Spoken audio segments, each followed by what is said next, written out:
আপনি কি জানেন প্রতিদিন আমরা এমন কিছু খাবার খাচ্ছি যা ধীরে ধীরে আমাদের শরীরকে নষ্ট করে দিচ্ছে। আজ আমি দেখাবো পৃথিবীর সবচেয়ে অস্বাস্থ্যকর 10টি খাবার যেগুলো আপনি হয়তো প্রতিদিনই খাচ্ছেন। আসসালামু আলাইকুম, আমি নীলুপা। আপনি দেখছেন আমাদের চ্যানেল। আজকের ভিডিওতে আমরা জানাবো এমন 10টি খাবার সম্পর্কে যেগুলো আমাদের শরীরের জন্য সবচেয়ে ক্ষতিকর। Number 1, fast food.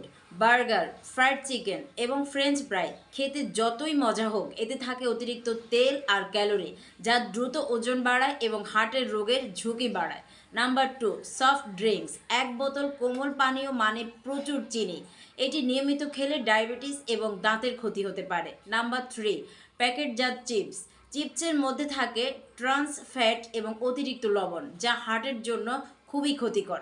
Number 4, instant noodles. সহজে তৈরি হলেও এতে থাকে প্রচুর সোডিয়াম এবং প্রিজারভেটিভ, যা শরীরের জন্য ভালো নয়। নাম্বার 5, কেক ও পেস্ট্রি। অতিরিক্ত চিনি এবং ফ্যাট দুটোই শরীরের জন্য ক্ষতিকর এবং ওজন বাড়ায়। Number 6, processed meet.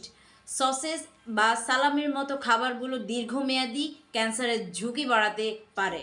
Number 4, instant noodles.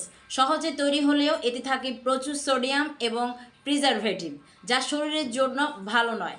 Number 5, processed meet. সহজে এবং সালামির মতো খাবারগুলো দীর্ঘমেয়াদে ক্যান্সারের ঝুঁকি বাড়াতে পারে। নাম্বার 6, কেক ও পেস্ট্রি। অতিরিক্ত চিনি এবং ফ্যাট দুটোই শরীরের জন্য ক্ষতিকর এবং ওজন বাড়ায়। নাম্বার 7, ডিপ ফ্রাইড খাবার। একই তেল বারবার ব্যবহার করলে তা বিষাক্ত হয়ে যায় এবং শরীরে নানা সমস্যা তৈরি করে। Number 8, energy drinks. অতিরিক্ত ক্যাফিন এবং চিনি হার্টবিট বাড়ায় এবং ঘুমের সমস্যা সৃষ্টি করে। নাম্বার 9, ট্রান্স ফ্যাটযুক্ত খাবার। এই ধরনের খাবার কোলেস্টেরল বাড়ায় এবং হার্টের জন্য বিপজ্জনক। Number 10, refined sugar. অতিরিক্ত চিনি শরীরে ফ্যাট জমায় এবং রোগ প্রতিরোধ ক্ষমতা কমিয়ে দেয়। মনে রাখবেন, যত বেশি প্রসেসড খাবার তত বেশি ক্ষতিকর, আর যত বেশি প্রাকৃতিক খাবার তত বেশি স্বাস্থ্যকর। নিজের সুস্থতার জন্য আজ থেকেই সচেতন হন। ভিডিওটি ভালো লাগলে লাইক দিন, বন্ধুদের সাথে শেয়ার করুন, আর এমন আরও দরকারি ভিডিও পেতে আমাদের চ্যানেলটি সাবস্ক্রাইব করতে ভুলবেন না।